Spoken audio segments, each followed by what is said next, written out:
Amanza! Amanza! Amanza! Amanza! Amanza! Amanza!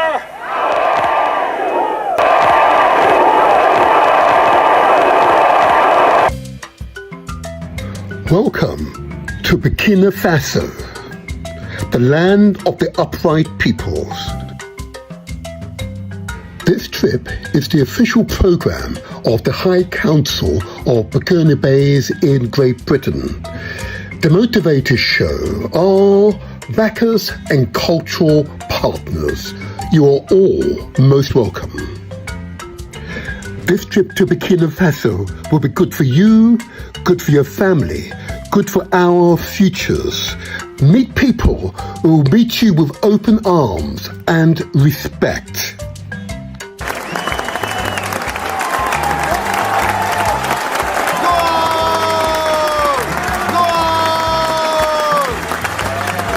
The world is invited that on 17th of March to the 1st of April, the risings of the rising spirit, vast golden landscapes that touch the soul, a culture woven with warmth, and a people whose spirit shines bright. Come, feel the warmth. Come, discover the rising spirit. Burkina Faso is a holiday destination, is a safe investment opportunity. Go Zeteo, a great place to build your family. Visit Burkina Faso. Come. It's safe. Visit. Come. It's safe. Visit Burkina Faso. Come. Visit. It's safe. Come. It's safe. People with a strong culture and tradition. It's peaceful. A great place to live. It's peaceful. A great place to have your family. It's peaceful. It is safe.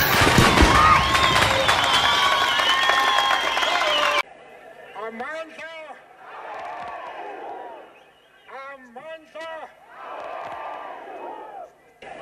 Amanza! Amanza!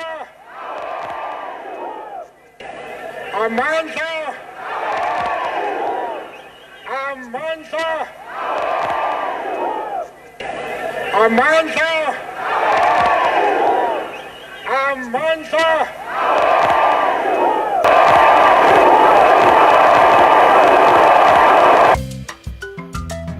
Welcome to Burkina Faso, the land of the upright peoples. This trip is the official program of the High Council of Burkinabés in Great Britain. Demotivatorshow are backers and cultural partners. You are all most welcome. This trip to Burkina Faso will be good for you, good for your family, good for our futures. Meet people who will meet you with open arms and respect.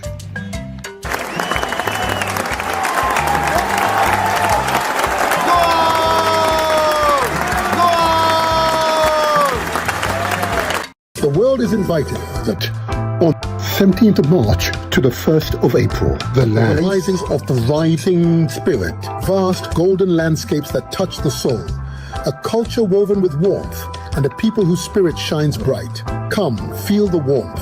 Come, discover the rising spirit. Burkina Faso is a holiday destination, is a safe investment opportunity. Go Zeteo, a great place to build your family. Visit Burkina Faso. Come. It's safe.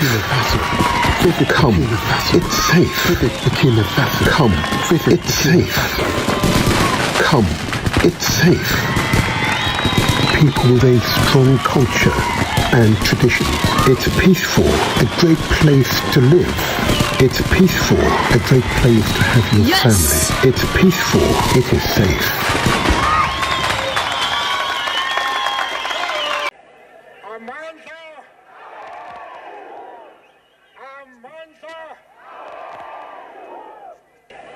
Amanza! Amanza!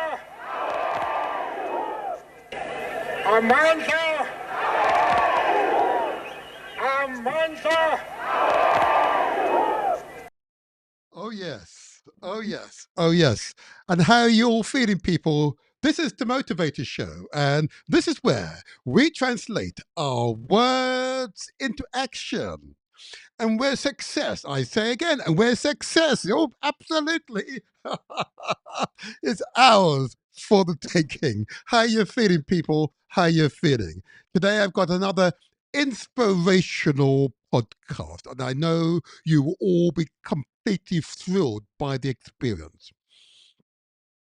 I am heartened by the response that we've had to our last few episodes of The Motivator Show. These podcasts has truly motivated you. Okay. I want to say thank you for the many letters and correspondence we've received for our show on Queen Mother Blakely. We agree with you. She'd most certainly royalty personified, a woman of distinction. And if you haven't watched that episode of The Motivator Show, we urge you to do so. Queen Mother Blakely is a personality once in every generation. We urge you to do so. Go to our channel and you'll see it there. It is truly an inspirational experience. And thank you, Queen Mother Blakely, for being an outstanding guest here on The Motivator Show. Thank you very much. Absolutely outstanding, you know. And her work in the United Nations is outstanding. That's all I can say to you. Well done, Queen Mother Blakely. Well done. Well done. I also want to just bring to your attention a recent episode of The Motivator Show, a podcast that has certainly stirred the wind. Okay. You recall our episode on diversity's most ungrateful dividend. Okay. And this specifically was looking at the leader of the Conservative Party here in Britain, with very much a right-wing propaganda populist type party. Okay, its traditions are steeped in the old British Empire mentality. Mhm. I don't think that's too far off the mark. Okay, and of course, in order to become leader of that party, you have to give up an enormous part of yourself. Lee Jasper was our guest, and we spoke about two of his books. Okay. One of those, of course, was, of course, Diversity's Most Ungrateful Dividend, and the other, of course, was Jim Crow Justice in Britain. Jim Crow meaning, of course, unjust laws, which are unjustly applied to people of specific class or ethnicities. Windrush is one such example of it, and Windrush will be the theme for today's show. But I'll put it on the screen. There you are, and go to our channel. Go to our channel. You'll see it there. Kemi Bednott's Diversity's Most Ungrateful Dividend. It's there on the channel. Go view it. It is truly a stimulating, intellectual, and most certainly entertaining program. We urge you to go watch it. It's absolutely fantastic. Well done to each and every one of you who have given us your support. We're grateful for your support. This program, this show, we're going to limit to no more than 2 hours. Okay, we're told that's your preference, and we're going to honour your preference. Okay, so I just want to give raise to one of our other topics, and a topic that I want to get in early. In fact, two very quickly. The first of those, of course, you will all recognise, and we're going to honour our promise to former Mayor of Southwark, former councillor, Mayor of Southwark, FGM ambassador, FGM survivor, female genital mutilation survivor, name Ali. Okay, we're honouring our promise to her and to the women, many women, who have opened up to us and shared their first-hand accounts of being a victim of FGM, a practice which has impacted more than 250 million women, specifically of African heritage. Okay, and whilst it's largely illegal in the overall majority of countries, the practice just below the surface continues. This is why, of course, it is the traditional leaders that need to give guidance. It is traditional leaders that need to stamp out this heinous practice. Okay. So I'm going to play a very short video, no more than a minute, which are a few words from Naima Ali, FGM champion, survivor. Okay. And if in doubt, ask questions. Naima Ali, FGM ambassador for Southwark in London, is the founder of Unshackled Duma. Unshackled Duma is a London-based organisation that empowers women and girls, particularly from Black, Asian and world majority community and Muslim communities. The organisation focuses on promoting self-empowerment, autonomy and advocacy with a strong emphasis on combating female genital mutilation, FGM. It raises awareness about FGM's harmful effects and supports survivors and works towards eradicating the practice. Unshackled Duma can be contacted via this email address: unshackledduma followed by digit2@gmail.com. I repeat, unshackledduma followed by digit2@gmail.com. Thank you for your attention. And if you are a woman or who want to talk about these matters, please contact Naima Ali through that email address. There's a recording of this, so you can always just wind it back. Okay. We urge you to do so. We want to honor and respect the many women, many women who have reached out to us, and indeed men, indeed, who have reached out to us. This announcement is almost unique across social media currently. We don't understand why it is so, but we will honor and respect those women who have been courageous enough to speak to us directly and understand the importance of these regular messages, at least on one platform here on social media across the world. We honor and respect you. Praise be, praise be. And I want to go to the last quick announcement before we go to our keynote dialogue. Okay, this is an announcement, of course, and this is a reminder. Again, we note, particularly amongst social media platforms of African, Caribbean, African American, South American, European heritages. Okay, we don't discuss enough. Climate change is real and will have a profound impact on our lives, on our countries, on our land, our economies. Okay. It, in fact, is having that impact right now. The past 4 to 5 years have been the highest, hottest temperatures since record began. In other words, the average temperature continues to rise at alarming levels. One of the impact of these rising temperatures is these unusually intense storms. In 2025, Jamaica, or the Caribbean, but mostly Jamaica and that part of the Caribbean Sea, experienced a Category 5 hurricane, Hurricane Melissa. Category 5 means with winds of up to 185 miles an hour in excess of 100 kilometers an hour. Yes, those are devastating winds. It caused significant disruption and destruction to property and some lives lost as a result.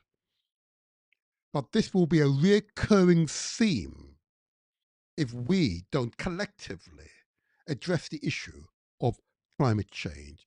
Write to your councillors, write to your MPs, write to your elected officials that you demand action on climate change. In recognition of this fact, an organisation here in Britain called PNP UK, who devoted their energies to build back better, particularly public buildings in Jamaica. And we hope that you will join with them to help them to achieve that outcome, particularly those parishes which were specifically affected by Hurricane Melissa. And you're aware of a more recent episode of Demotivatorshow where we highlighted the failings of the Jamaican government to deliver to those on the ground who are suffering right now the enormous cash donation, emergency donations made by many of the diaspora and the Friends of Jamaica. Up until just a month or two ago, less than 2% of that money has been distributed to those in great need. Yes, 2%. Yes, 2%. Oh my gosh. Yeah. And that episode, you'll go to our channel, you'll sit, review it. The evidence is there. It's a result of the Auditor General's report. Auditor General is the independent agency of government, which did a report and looked at how the governance is implemented, and particularly looked at how, indeed, the emergency donations were being managed. And I found at the time of publication, that was in February, only 2%, 7 months after the devastating hurricane had hit, only 2% of the billion Jamaican dollars. Can you imagine? Yeah. So PNP UK is an organisation we are proud to give our support to and give light to their effort to support those people in Jamaica to build back better, particularly public buildings, support, in this case, a school for babies, basic school. Yeah, can you imagine? A school that was devastated by the hurricane, and still the government could not provide the resources quickly. So the community had to rally round, community at home and abroad to rally round. I'm going to play a very short appeal by the head teacher, the school principal of this school. And when you listen to her sincere voice, I know you will join with me and agree that they amply deserve our support. Everyone, I am Lexia Lewis Hines, principal of the New Building Early Childhood Institution in New Building, Nain, St. Elizabeth. We were adversely affected by the passing of Hurricane Melissa on October 28, 2025. And as such, we lost our school roof, we have lost furniture, books, and other learning materials for our young ones. I am hereby making a plea asking for any contribution that can be given to assist us in further renovating our school building so that our students can return to some semblance of normalcy. We have already received some donations and we're able to cover half the roof. The other half is patched up with the old zinc that was there from before. And as such, any contribution is an investment in our young ones, the future generation. And so this is my plea, asking for any contribution that can be given in assisting us to be better able to facilitate our young students.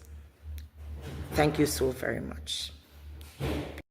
New Building, Early Childhood School, New Buildings District, Nain, St. Elizabeth, Jamaica.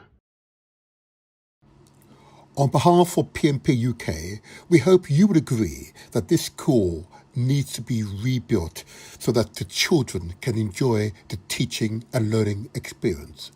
Support the Hurricane Melissa Disaster Relief Fund to build back better the school. Send your donation, whatever you can afford, to PNP UK. That's at NatWest Bank, sort code 600802, account number 298612333. And in the bank reference, please quote DRF Melissa. Thank you for considering. Thank you for your donations. PNP UK. thank you again to each and every one of you who have contributed, to open your heart and understood the importance of our consistency. As you know, in many places they go by the wind, as it were. Yeah, so they will highlight these issues for maybe a day or two and forget about it. Here on the Motivator Show, we are and will remain consistent. We're consistent on the issue of FGM because of its profound impact on women. Our women, more than 250 million women who have to suffer that heinous act on their bodies. And we are going to be consistent in identifying a problem, a consistent problem that's affecting the entire world, climate change, and the impact that will have on our societies. So if we could help a school that has been devastated by a storm that is not of their creation, then the mission of the Motivator Show is being fulfilled. It is being fulfilled. This is not for us to be popular, it's for us to be consistent. It's for us to be consistent on those issues which are important to us all. And if this mission and the content of the Motivator Show meets with your satisfaction, we ask if you haven't subscribed, please subscribe. But even if you have subscribed, what we would really hope you will do is to acknowledge the content has met with your satisfaction. Give us a thumbs up, or a like button, they say. The like button. You'll see it there on your screen somewhere. Give us a like before you go, or leave a comment. We welcome your comments. And together we can transform the world. Okay? It will help us to spread the words. Thank you for your support. And thank you for your, more importantly, for your consistency. Okay. Okay. It's now time for us to move to our keynote dialogue, and it truly was a inspirational experience. Okay. An issue, of course, is on Windrush. Windrush really does typify why it's so important for all peoples to participate in the political process. Because if you're not around the table, you are on the menu. Yes, it comes out in this dialogue. Yeah? What do you want to be? Around the table, participating in that political dialogue and expressing your views and incorporating your views in a consensus to create new policies, legislation in your countries? Or do you want to be on the menu, a community that's passive, unseen, and you have things done to you, yeah, without your consent? I know what I prefer, and increasing numbers of the audience here would prefer. We are around the table, influencing decision makers. That is our absolute responsibility as adults. Absolute responsibility. Shirking away from those responsibilities means you're on the menu. Yeah, be kicked around, chewed up. Yeah, on the menu to be disregarded. Absolutely not. And why again? Another of those issues, which is very much in the public eye for a while, but have now died down. That is the issue of Windrush, and that absolute injustice caused to a group of people unjustly by Parliament, not by the agency of Parliament, which people focus on the Home Office, which we'll discuss in the dialogue, but by Parliament, successive governments. And I say to my chagrin, Conservative and Labour governments. But we have a Labour government. Indeed, we have a new Labour Prime Minister, which we discuss in this dialogue. So watch it, yeah? Watch this dialogue, huh? A new Prime Minister was formerly a mayor of a major city here in Britain, Manchester. But he demonstrated genuine leadership, understanding the needs of the white working class and their apprehensions and concerns about the future, must also take into account the diverse communities that are an integral part of Britain's economic and social success. It was able to mix the two in such a way that both can occupy the same space and identify their common interest. Mhm. Yeah. Andy Burnham, Prime Minister, we have great hope for him. Mhm.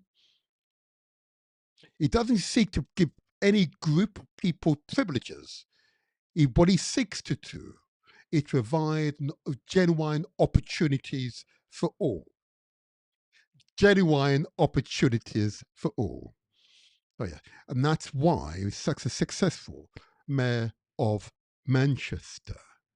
And subsequently, despite the fact the constituency that he now represents occupies a local authority, we call them local boroughs here in Britain,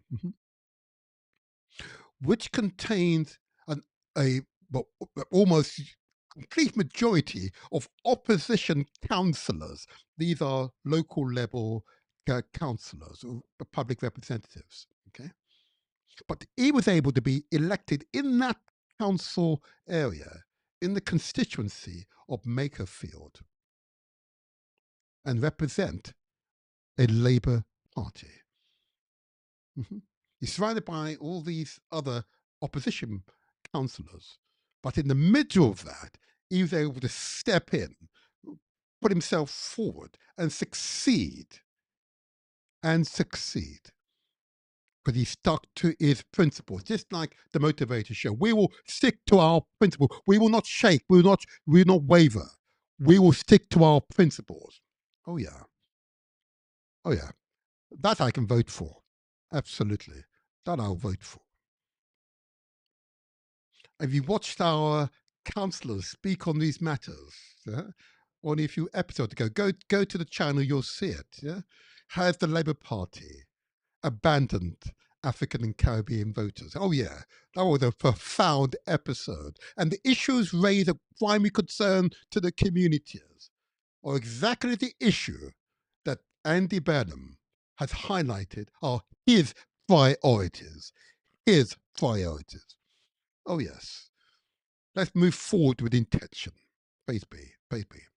But now it's time for me to move to the issue of Windrush, an issue that pertains to Windrush, because they are wide and profound.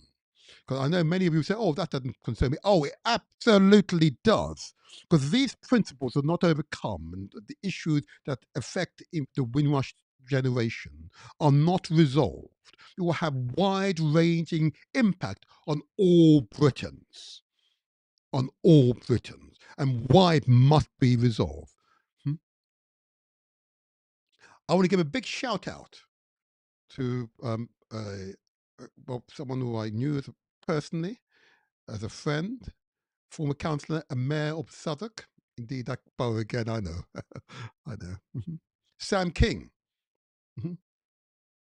He coined the phrase Windrush, you see. Not a descriptor to as a way of taking away the identities of those who came from the Caribbean and Africa, but as a means to identify at least a ship that most certainly was responsible to take large numbers of people from the Caribbean to Britain. And the overwhelming majority of those people from the Caribbean arrived there as British under the 1948 Immigration Act, sorry. They arrived here as British. Yeah, they arrived here as British for the most part. And that is the crime, the injustice to which the Windrush scandal is highlighting. What I'm going to do first of all is do a very short intro for the Windrush dialogue. Okay, I believe this intro really does help us to set the scene. Let me get the right one up, I think. Set the scene. And I know some of you would have already seen this, and look, and I get that. But I do want you just to pay attention, because there are some details which you cannot shy away from. It's important just to listen. You may not understand it all, may not all be absorbed, that's understood, but it's important to hear it before we go to the main interview. On Tuesday, I met with Caribbean leaders, where I gave an absolute commitment that but forgive me, just before we start that, okay. So the person I'm referring to here is Theresa May, former Home Secretary and former Prime Minister of Britain, okay, where she gave an undertaking to the Caribbean Heads of Governments conference that was actually taking place here in Britain, that those who are impacted by the change in immigration legislation in Britain, so-called Windrush generation, are British and would be protected. Okay. Now, note, this is her words, her voice, not my overlay. I just wanted to emphasize that because it's important context, because I know some people think otherwise, you know? Okay, here we go. On Tuesday, I met with Caribbean leaders, where I gave an absolute commitment that the UK government will do whatever it takes, including where appropriate payment of compensation, to resolve the anxieties and problems which some of the Windrush generation have suffered. These people are British, they are part of us, they helped to build Britain, and we are all the stronger for their contributions. Solicitor and Windrush pioneer Anthony Brown, and Windrush pioneers and their descendants, we're calling for a Windrush Act in recognition by the United Kingdom that its past actions have unfairly impacted on people of African Caribbean descent, both living in the United Kingdom and in its former colonies. It is a recognition that this impact has consequences across all aspects of people's lives: citizenship, community cohesion, education, criminal justice, work, health. The Windrush Act places a duty on public bodies to reduce race disparities for outcomes in their work, as exposed by the government race disparities audit. Solicitor and Windrush pioneer Anthony Brown, Windrush pioneers and their descendants, we're calling for a Windrush Act, an apology for the wrongs that have been done historically by the United Kingdom to people of African Caribbean descent. These wrongs are clearly defined in the Wendy Williams Lessons Learned Review, and it is to the righting of these wrongs that the Windrush Act is addressed. This is not to say that there are not similar wrongs done to other cohorts of people that need to be addressed by similar legislation. This apology is enacted in law so that it's clearly an apology from the nation rather than a here today, gone tomorrow politician. Solicitor and Windrush pioneer Anthony Brown, Windrush pioneers and their descendants, we're calling for a Windrush Act, reparations for past wrongs. The reparation for Windrush pioneers who are today living with the consequences of Britain's past wrongs. It is reparation that goes beyond mere financial compensation to individuals, but instead provides resources to affected peoples and communities to support them in what they want to do with their lives. To this end, the Windrush Act will establish a Commonwealth Community Cohesion Fund for the development of projects in the United Kingdom and the Commonwealth to tackle disparities and rebuild social economic ties of communities damaged by the Windrush scandals and other historic unfair actions negatively impacting on this cohort. Solicitor and Windrush pioneer Anthony Brown, Windrush pioneers and their descendants, we're calling for a Windrush Act, restitution. Since 1948, the citizenship of those who arrived on the Windrush and that of their descendants has been repeatedly eroded, particularly by the 1971 Immigration Act and by the current hostile environment. This erosion leaves many within the African Caribbean cohort finding themselves British in all but name, and therefore having to prove their Britishness when it was Britain that eroded and undermined their Britishness in the first place. The Windrush Act fully restores the Britishness to this cohort. Solicitor and Windrush pioneer Anthony Brown. Windrush pioneers and their descendants. We're calling for a Windrush Act, remembering to this day, the United Kingdom prefers to tell a story about its colonial past that is often unrecognisable to those who live that past. Only by telling a more honest story about its colonial past can the country show that its citizens of colonial descent are as worthy citizens as any other. The Windrush Act holds the state and its education system to a more honest telling. The Windrush Act remembers what Great Britain meant to those pioneering men and women who saw in the country a set of ideals and values that led them to board the SS Windrush in 1948. We're calling for a Windrush Act. Actions speak louder than words. The time for action is now. Translate our words into action. Contact WD Legal. Website address www.wdlegal.co.uk. Join the campaign to secure the Windrush Act. And there you are. So that's the initial intro, and it's pretty clear of the intent. Now, the update on progress to date. Here we have Anthony Brown, and I've got to tell you, it was such a pleasure to speak with him again. And Anthony, if you're watching this live, well done you, well done you.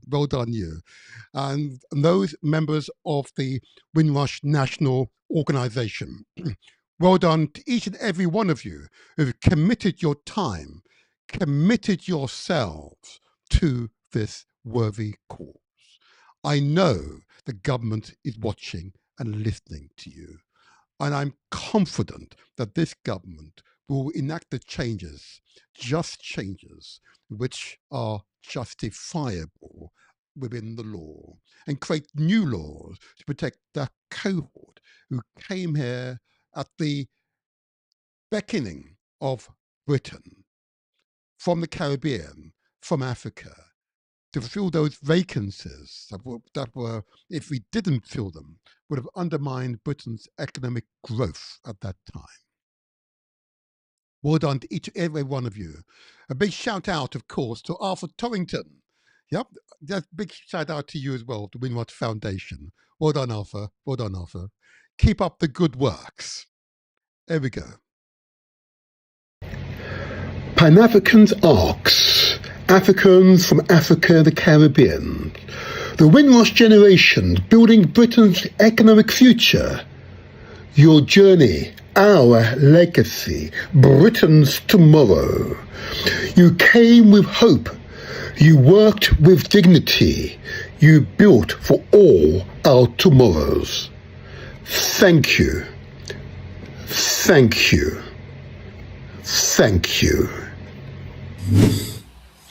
It's the motivator here, and this is where we translate our words into action. And where success, I'm going to say it again, where success is ours for the taking. Hey people, I've got another inspirational podcast ahead of us. And yes, we have a familiar face, a great human being, someone who is so determined he would never, never give up. We have, of course, Anthony Brown. Okay, I want to say QC. I want to call him Lord. I want to call him King. I want to call him Monarch. Yeah, absolutely. Because absolutely, he's someone we can all look up to. Anthony, how are you? How are you? I'm feeling great and energetic. And I would say that the thought of giving up has never entered my head, because I believe that there's a spirit there, you see, Yes. that is part of me, and it doesn't know that sort of word. So the thought never enters my head. It's just something that we do. I say we because there's many other people working with me. I just need to do that right at the beginning. Absolutely. Tenacity. Yeah? There's a former prime minister that said, I am not for turning. Yeah? You remember? I won't quote it now. Not for turning. Yeah? Yeah? You There turn are if great you want men. to. Well, indeed. He also said that as well. And of course, in the spirit of Marcus Garvey, indeed, my namesake, Martin Luther King, yeah, in the spirit of Kwame Nkrumah, yeah. Oh yes, absolutely. Those greats, I put you alongside those great. Oh, what a way to start an interview, huh? What a way to start an interview. Absolutely. We're in the presence of someone we can always respect. It follows in the strategy and philosophy of all those people. Thank you. And it is very much appreciated. Today, what we want to do is really catch up. Windrush is our focus. Okay. Yes.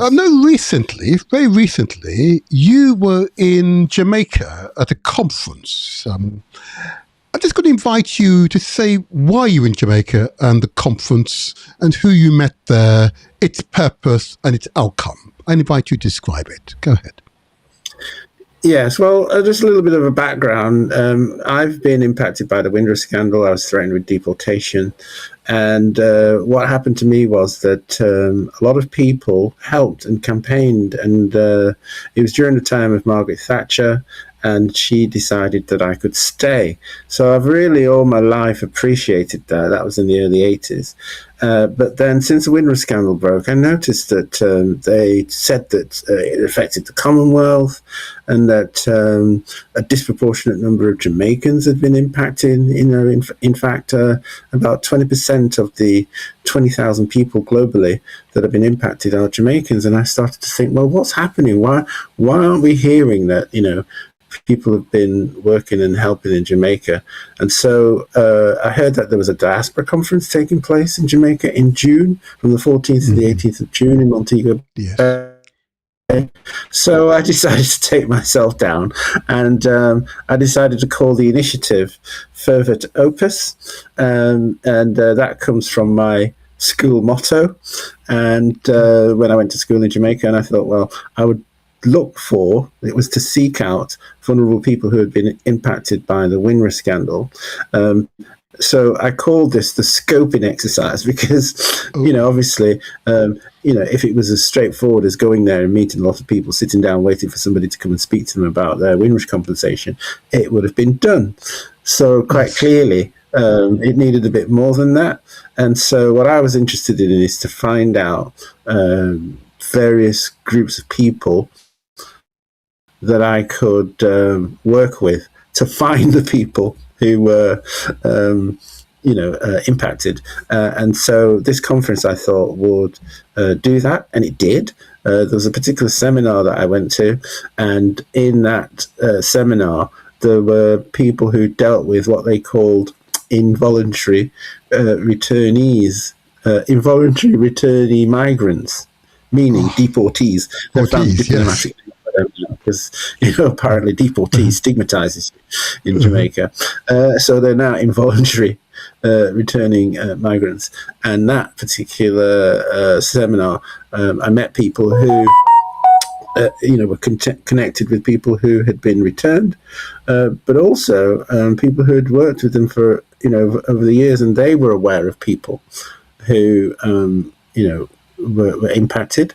So I got those contacts, and then there were various associations as well. Like, for example, the Returning Residents Association. So people who had lived in the UK and gone back to Jamaica, they'd set up organisations, and I thought that they would know where people were, and all sorts of other people became interested. The University of the West Indies said they had a Windrush history group, and so they were interested. So I didn't expect to find people at the University of the West Indies to be interested, and they said that they have a system where, if they have lectures, they can broadcast it to their campuses in Barbados, in Trinidad. So I thought, that's a good thing. And they also visited my old school, Jamaica College, and met the principal there. And I asked him to pull my old file. They did. They got it about 5 minutes after his death. No married laws, letters home to my parents, everything in there. We had a great time. Going through it. But really what I was interested in was what we call the Old Boys Network. So, people who attended Jamaica College, they have a fraternity. And, I was interested in reaching out to them because they will have networks as well. So it was really about looking for people who could get me into their networks to get information. And I thought that the whole thing was a great success. Can I ask you at this point... Well. Just double check. So you went to what was essentially a diaspora conference, okay? Yes. But you were able to use it as a means to contact people who would have interest, who are the returnees and interest in this issue of Windrush, okay? How many individuals, Windrush, as it were, pioneers or victims, if you like, depending on terminology, did you meet? Members of families who were really should be compensated for the treatment. How many did you meet? Can you recall?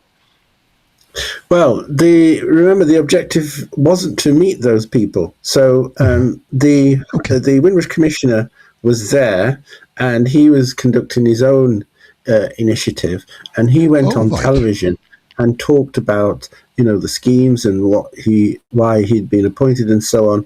And he tells me that a number of people have contacted him through that. He's given out a telephone number that people can contact him on.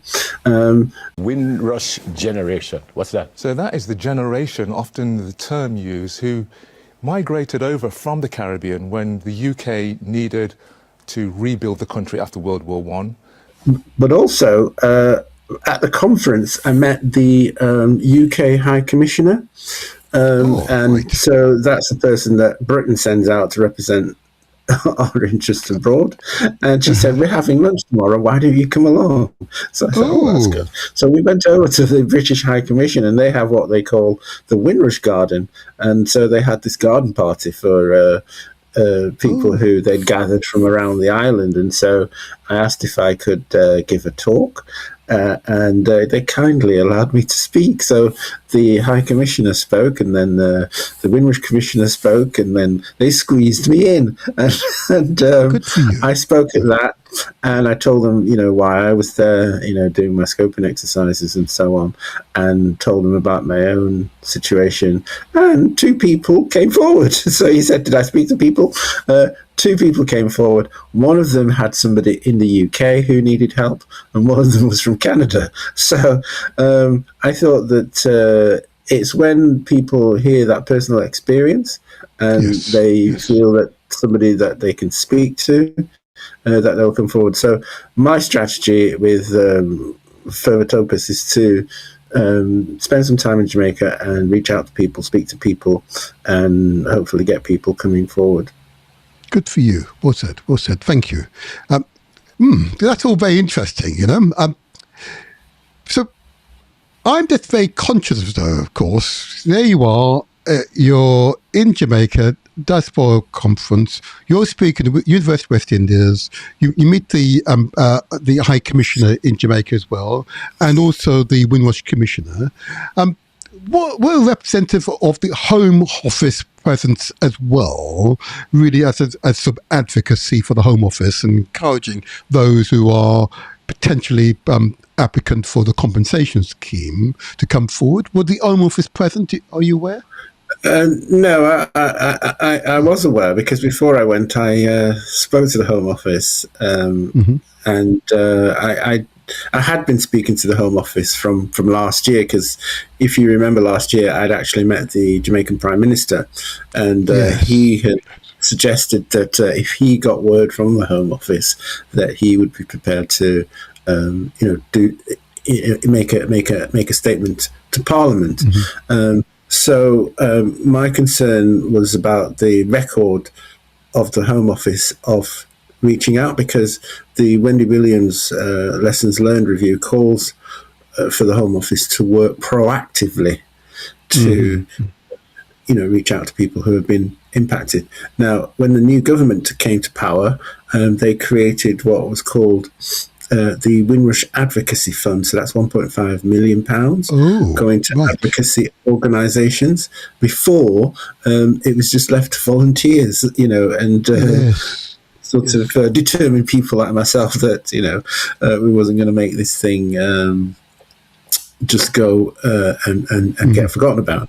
So the government has funded advocacy groups around the UK to work with people who have been impacted and to help them prepare their applications and so on. They haven't got, legal assistance paid for, but community advocates, are helping to, support and reduce the anxiety of people coming forward.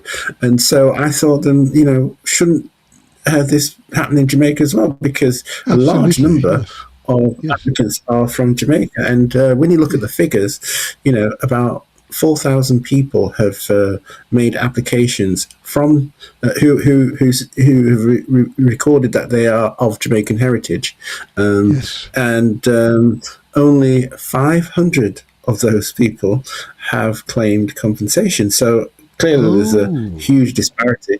And then in the last year, these are figures from the Windrush Commissioner who had a meeting yesterday, and last year only 14 people had made a claim who were of Jamaican heritage. Forgive me. How many did you say? 14, the number of parishes in Jamaica. 40, yes, 1-4. And so, it's incredible. I mean, I thought that the neglect was shocking, that we hadn't done more to reach out to people. So obviously, I mean, I'm just an individual. I can only do my little bit. So that's what we've been doing. But really, there needs to be a proper program, not only for Jamaica, but also for CARICOM, because they're the next group of people who are disproportionately affected besides the Jamaicans. And then obviously there's the Commonwealth, and in particular people on the African continent. They too would have been affected. Yes. Wow. 14. Oh my God. In the last year, yeah. That's disgraceful. I don't mind saying that now in public. That's there you are. So, I'm thinking this is what impacts me, to think that, okay, well, when you had your problems, people came to support you. What are you doing? See, those are the things that come into my mind. I understand, people are going about their daily business and so on, but when you've been impacted, you think differently. And so maybe this is why I was out there trying to do something. But thank you, fair, I've come back and I've spoken to the Home Office, and they are looking at proposals. So we'll see whether or not they decide that that Anthony again, he's gone out there. Okay, we'll follow him and we'll go on. We'll go and see what he's doing. We'll go and try and help. So it's going to be like that. You probably have dragged them kicking and screaming, but whatever the way we do it, something has to be done, because as you see, it's terrible. Yeah, I agree with you. Can I, as you just talked about some of the reflections, can I ask you, please, Anthony? You hinted at your own situation, but you've been at this now for how many years? What, 5 years now? 6 years? 7 years? No, the scandal broke in 88. Sorry, 98. No, You personally? 2018.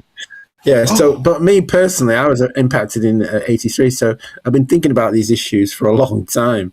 Wow. But in 2018, I'd graduated with my law degree, right, and yes, then right. the WINDRUSH scandal broke, and so I thought, well, they need legal help, so Yes. Maybe the universe is telling me something. So this is when I got involved, and that was 8-9 years ago now. So my real question here in that case then is, when you were last here, you seem to be making progress and you engaging with ministers and so on. Just give us some, just quickly recap, since you were last here, what progress has been made to date, just so we're clear.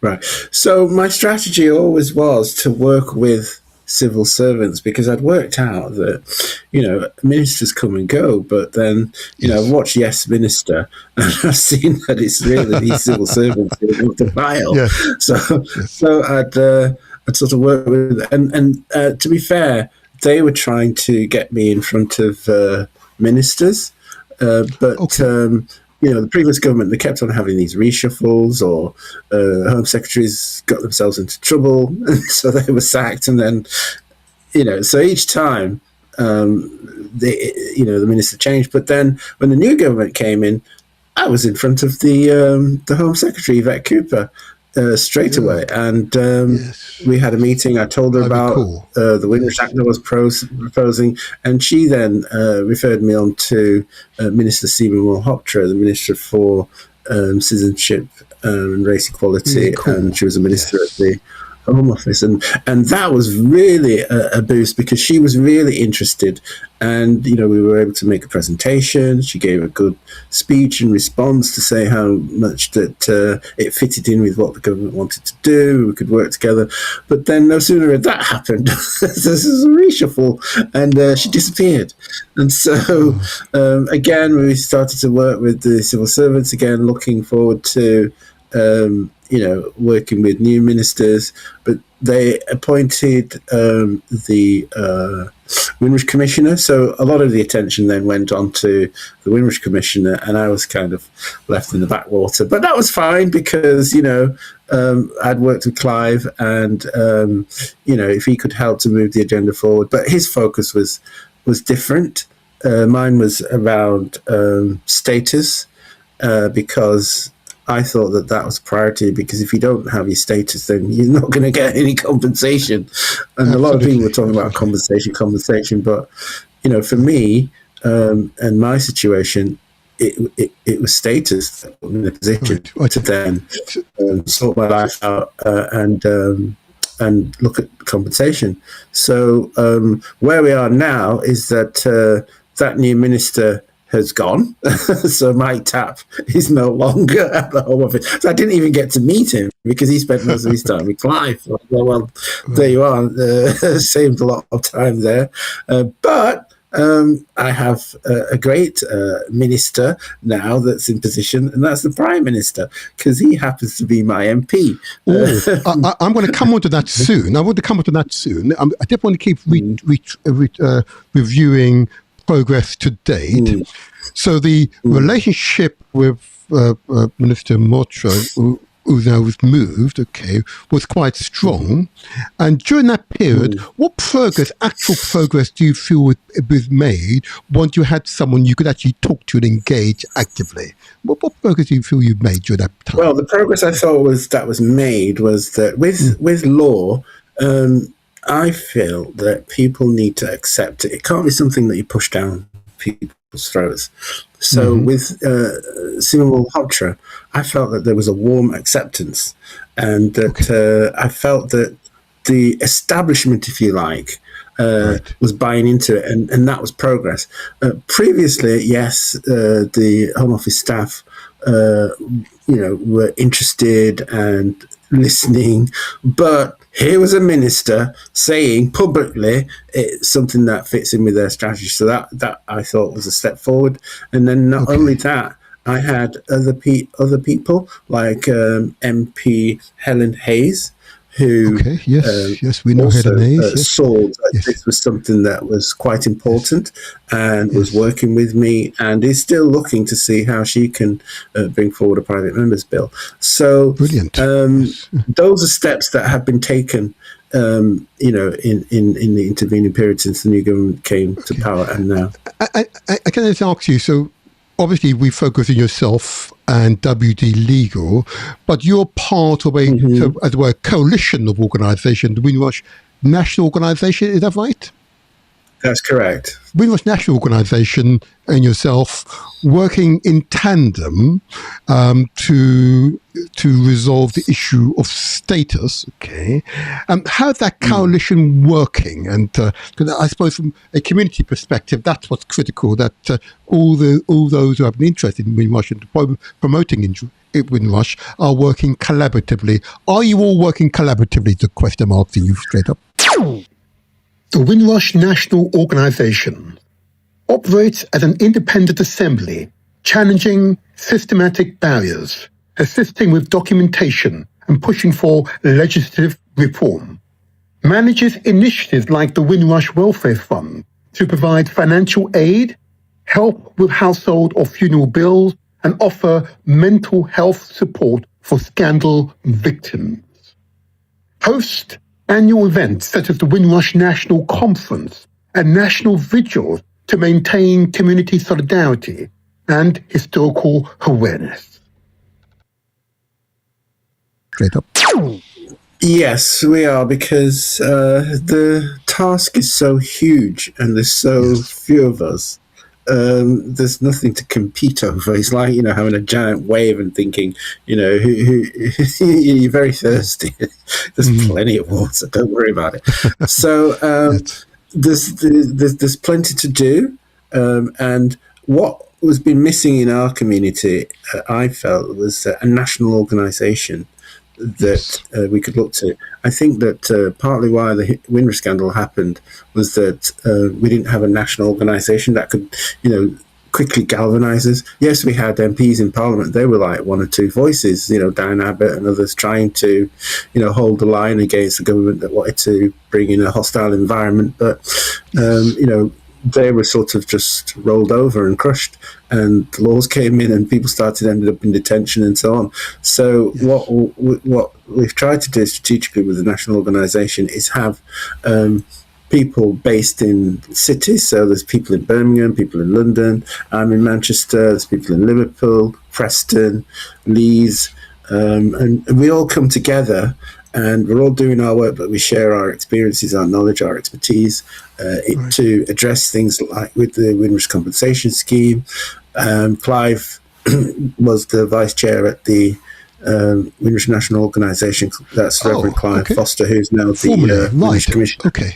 Yes. Right. So he then, when he went to, when he was appointed, focused on pensions, focused on the elderly, so that when they were making an appeal against their award, they can get at least 75% of it up front. So those are recommendations that he has made since he came into post. But they were things that we had been talking about as a national organisation. So some of the things that we've been working on have come to fruition. And so that's the importance of coming together and sharing knowledge and experience. But forgive me if I may. So the Windrush National Organisation is really a coalition of organisations as opposed to be a coalition to which you've all signed up to be the representative body, or do you all do your own thing at different times? Just trying to get some understanding of its role.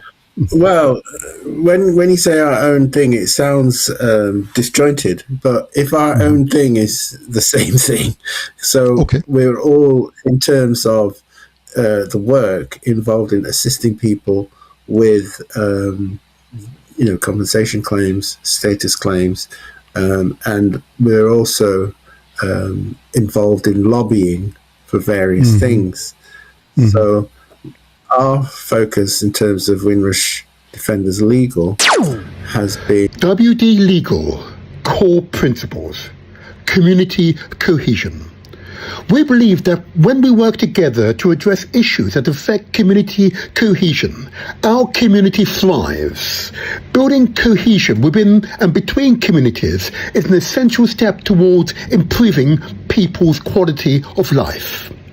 Social action. We are committing to working in partnership with communities, community organisations and public institutions on shared vision and joint effort in challenging and addressing issues faced by the African and Caribbean communities to eliminate racial disparities in education, criminal justice, work, health and community cohesion.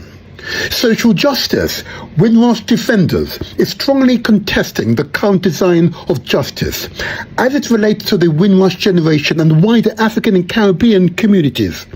We believe that all peoples should have equal access to wealth, health, well-being, justice, privileges and the opportunity regardless of their ethnicity, choices or circumstances. has been legislation. Not everyone has the knowledge or have done a law degree or understands how the law has impacted on people. So you wouldn't expect them to be speaking out about that. And just because I'm speaking out about that doesn't mean that I'm not supporting what they're doing. Right. Okay. So it's just horses for courses. I understand you. So who's the chair of the Windrush National Organisation? The chair is Bishop Desmond Jadu. He's based in Birmingham. Okay. Maybe we should get him on at some point. We're interested to hear the various elements that make up organisations that make up the Windrush National Organisation.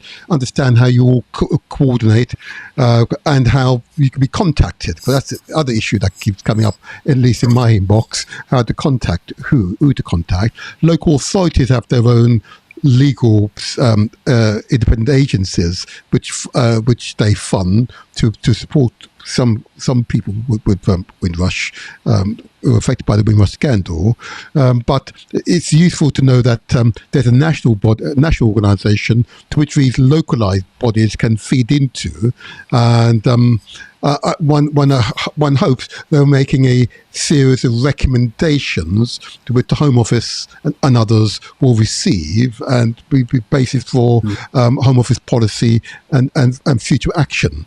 But it's interesting. But we know you. We know WT Legal. We know Anthony Brown. So, but I'm sure representatives of the national body will make themselves known to us, and we'll most certainly welcome a dialogue with them at a future date. Yeah, I'm sure. If I could just mention a couple of things, of course, just to give you an example of different focus. So we have a vice chair now, a new vice chair since Clive took on the post of Windrush Commissioner. Yes.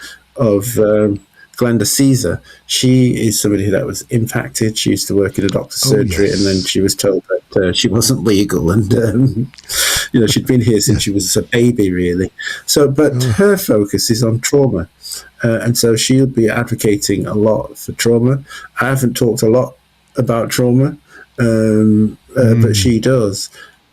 It doesn't mean that we're at loggerheads or doing different things. There's also Glenda Andrew in Preston. She does a lot of work on well-being. Now, it's not that she's not interested in trauma or she's not interested in the legal stuff. It all complements each other, because when I come across someone who needs legal support, but I can identify there's an issue there about well-being, I'll bring Glenda in. And then, if I see that there's an issue about trauma, I'll bring the other Glenda in. So that's how it works, really. We know what each other's strengths are. And then, if they feel that there's somebody that, this is really a complex legal matter, they'll send them to me. So that's how it works. It doesn't mean that because we have a different focus, we're at 6s and 7s. Thank you. That's very reassuring. Very reassuring. Very reassuring. As I say, it'd be useful to have representative of the get the chair and others here. It'd be good to have you all in the same place at the same time. And thank you for highlighting the sort of complementary elements that make up the national organisation and why it therefore works as an entity. And that's what I suppose is important, because we are all rooting for you. We want you to be successful. Yeah. Sure. Want you to be successful. I want to bring up another issue, and one that I was happy to be a part of. We now have a new prime minister, and we'll talk about him in detail later on, and your relationship with him. But we have a new prime minister in Andy Burnham. Okay. It is hoped that Andy Burnham will transform the fortune of the Labour Party, communicate using different strategies with a slightly different focus, addressing those fundamental issues of concern. And the first of all issues for most people, including myself, is the cost of living crisis. The pound no longer goes as far as it did 5 years ago, 10 years ago, or even last year. I get less in my shopping basket for £1.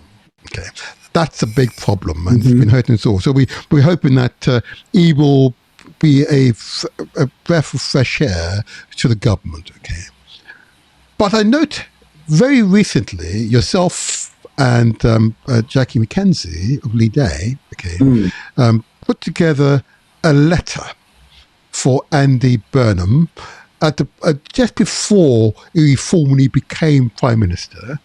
Can I invite you, please, just to explain to us the purpose, content, and what outcome you expect from that letter sent to Andy Burnham, now Prime Minister? So first I should mention that Andy Burnham is my MP, and the letter came about because I'm part of a group called the Law and Policy Reform Coalition. It's a loose group, and we talk about all kinds of issues with regards to the law and policy, WINDRUSH being one of them, but we also talk about other things. And there's been a lot of frustration with the way the compensation scheme has been operating. Martin Ford QC, who designed the compensation scheme, is also part of that group, and so in part of the as part of the frustrations and discussions that we had, we said, well, why don't we do something about it? And they said, right, let's put down all the issues that we feel needs to be addressed, and send them to the relevant parties, and then we can lobby them over time, have a strategy as to how we're going to make sure that each point is implemented. And so 5 of us got together. We have young people within the group because we want it to be an intergenerational activity. So there's Christopher Oliver, he's a WINDRUSH campaigner, and Jerome Bond, he's a young lawyer as well, with Lee Day. And so the letter was, all our concerns with regards to WINDRUSH and status and so on. And the people feel that the Home Office has done such a terrible job that the scheme should be taken away from the Home Office. We're of the view that when Martin designed the scheme, he shared information that it took a long time for it to be set up, and therefore it took a long time for people to then have their applications processed. But that time now has been reduced. Obviously, there's also the perception that the people who did the harm shouldn't be the people who are trying to award the compensation. It's difficult for people to walk through a door marked Home Office when they're the people that threaten you with detention and whatever. But we think there are ways around that. Can I forgive me for interrupting at this point? And it's a bit of nuance. And prior to this interview, I reviewed our earlier dialogue when this point came up. And previously, and I wonder if your position has now changed, you were at pains to explain at the time that the Home Office is simply a agency of government, okay, and it's Parliament that changed the laws, and in such a way was harmful to the so-called Windrush generation, and therefore our angst, as it were, should be aimed at Parliament, which is why the Windrush Act is important, because only Parliament can correct the problem. The agency is simply implementing the Parliament's the parliamentary rules, regulations approved by Parliament. Has your position changed? No, it hasn't changed, but it's been enhanced. So, so the thing is, that is an intellectual argument, and sometimes it's very difficult to get people, who have strong emotions to engage with that. But I felt that we have such energy, such power within the community. If we'd focused it and directed it in the right place, we could get the results that would then deal with the things that, was upsetting us. But all we could see was the Home Office. And so it was like, let's go for the Home Office. But I was saying, no, go for the people who make the law that the Home Office is applying, and then we can get the Home Office to behave better. Absolutely. But people wouldn't have that. So, but the relationship between Parliament and the Home Office. Parliament has accountability and oversight, where the government departments reports to the legislature, which is Parliament. Parliament makes the laws that the Home Office must follow. Parliament grants its funding, and Parliament checks its daily work. We have people like Martin Ford, like Jackie, and they can see, for bureaucratic reasons, it would be a good idea to start moving this scheme to some other organisation, because he still then had to deal with the Home Office around decisions about immigration status, and that is just going to create a big delay in a delayed process. So, however, they've come up with a plan which in this letter says, if we have a monitoring group so that we can oversee the work and satisfy ourselves that, these points that we've put forward are being addressed in a proactive way, then, it would give us some comfort. The other thing that we're putting forward is this idea about legal assistance. So if the client or the claimant has a legal assistance, they're a buffer between themselves and the Home Office.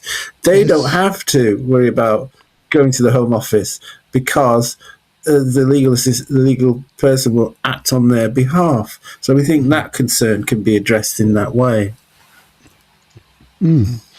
Okay, so the content of the letter sets out the history of Windrush and how it happened, why it happened. Then you then go on to make a series of recommendations as how the Home Office could be more effective, in effect. Okay. Do you set out some time frames in which you expect this reasonably to happen? Well, we haven't done that yet, and I think what we're asking first to do is to have a meeting and a discussion, and this is where we can hear their response and agree, certain time frames, and then that's what we'd look to work towards. Okay, is there a meeting scheduled already, or not at this point? No, well, we haven't had a response yet. So I think the letter was sent out last Friday. So it's not been a week yet. And of course, they've had everything upended by, Oh, a new yes. prime minister and a cabinet reshuffle. So I suppose everybody's attention has been on who's in, who's out, and all that speculation. So I don't know how much work has been getting done in any government department, let alone on. I don't know. Let's Understood. see that they haven't responded yet.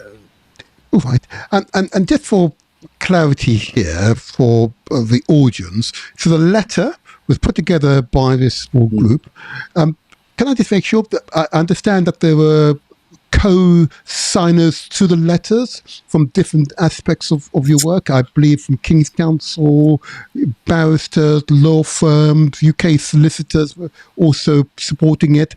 I understand that organisations and campaigners also co-signed the letter. Is that right? That's correct. And, it's a broad church, as they say. Churches, 3 churches. So we got the Church of England to sign up, the Church of God of Prophecy, Manchester Seventh-day Adventist Church, and church elders. So we're bringing in, various organisations from the community, Housing Association, Arawak Housing Association. We've even got people from abroad that have signed up overseas, because of course there is an overseas element to WINDRUSH, and so we're getting as broad a church as possible. And what it means is that they're too now monitoring the situation more closely, looking at these points that we've put to the Home Office, the Prime Minister, and being able then to get what their weight behind it, and to see how we can together look at bringing about some solutions to this whole problem. Yes, so I noticed that you had the former CARICOM ambassador to Grenada, the General Secretary of the Global African Congress, attorney in St. Vincent and Grenadines, attorney in Jamaica and New York. So you had quite a very powerful group of people here, both home and abroad, who co-signed this letter. And I must say, I did want to congratulate you all on the enormous effort that must have taken to put it together. I just want to say that well done to you all.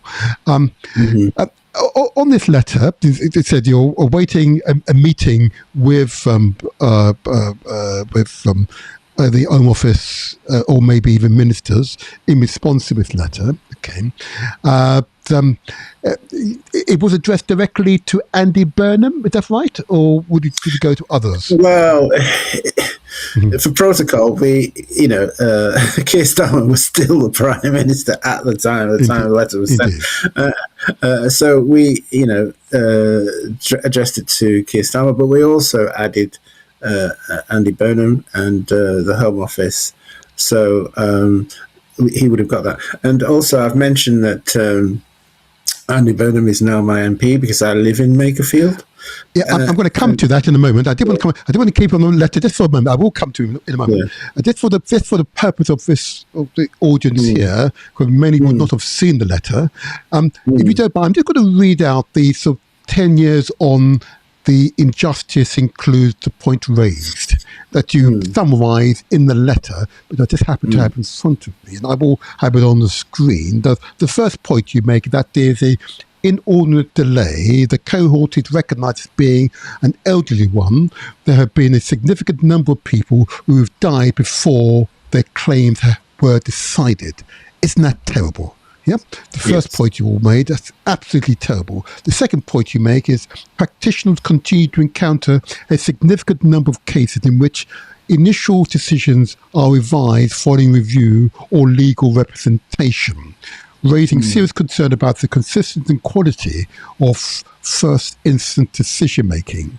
It takes a year to get an initial decision. Seeking further appeals can take another year or two, and there are cases which have been pending a final decision for 4 to 5 years. Gosh. The third point you will make here, there have been refusals in some claims where claimant has passed criminal conviction. Not only was there no consultation on this during the consultative phase, but there was also not in earlier forms of the guidance. In other words, if you have a criminal record, okay, there was no advice given to you in the guidance to the forms prior to their completion, and that must be breaking protocol in itself, isn't it? That must be anyway. The fourth issue you raise is summarised: variance in decision-making process. Even amongst close family members with similar fact cases, continue to plague the implementation of the scheme. In other words, similar cases receive different decisions. Wow, it's... Yeah, anyway. The fifth point you will make is Home Office direct engagement with claimants who have legal representation, often by letter and telephone calls, is reported by claimants to be re-traumatizing. In other words, the manner in which questions are asked and so on it is simply not sensitive, and I recognise that. The sixth point you make is the failure of the state to provide adequate financial support to community organisations who have developed an expertise in working with the cohort to conduct outreach engagement and some advocacy work. Now, I wonder, based on your response earlier on, this 1.5 million, are you saying that is not enough? Well, it's easy to say that. They could have said 10 million, and the knee-jerk response is that is not enough. So I think it's more important to look at the scale of the issue, and so the one of the points that I made earlier was that there was no advocacy work taking place in Jamaica. So whether or not 1.5 million is enough or not, the point is nothing is going on in a place where a disproportionate number of people have been affected. So that just tells you straight away that there's something wrong there, and it's not just a knee-jerk, No. Point well made. I'll just go to the next one, that the failure to adopt professionals drawn on proof witness statements as evidence in the absence of documentation going back decades is unduly restricting. And by that particular reference, you're saying that if a person is not able to obtain the record, they can make a declaration and have it certified as being truthful. Is that what you're saying there? Yes. Yeah, that's an interesting one, because it's, if you've been here 30, 40, 50, sometimes 60 years, it's difficult to obtain some of these records that Home Office is demanding. We seem to be a pretty well networked government. You'd think most of these records the Home Office itself could access if it so wished, one would imagine. But maybe it does, to be fair. It does. It does access some of the records. It accesses DWP records. And HMRC records, so those boys know where to find you. So yes, absolutely. Yes, the Home Office can't say, "Oh well, we didn't know they were there." They just need to ask HMRC. Absolutely. Well said. But it's useful just to summarise that, and then go on to say here. The last of your point is there is considerable delay in applying corrections are being applied, including to compensating previous claimants for losses incurred re their pensions. So when you say there is delays, I must say I've little experience of this. Is it talking about a few months or up in the years again? Are we up in the years?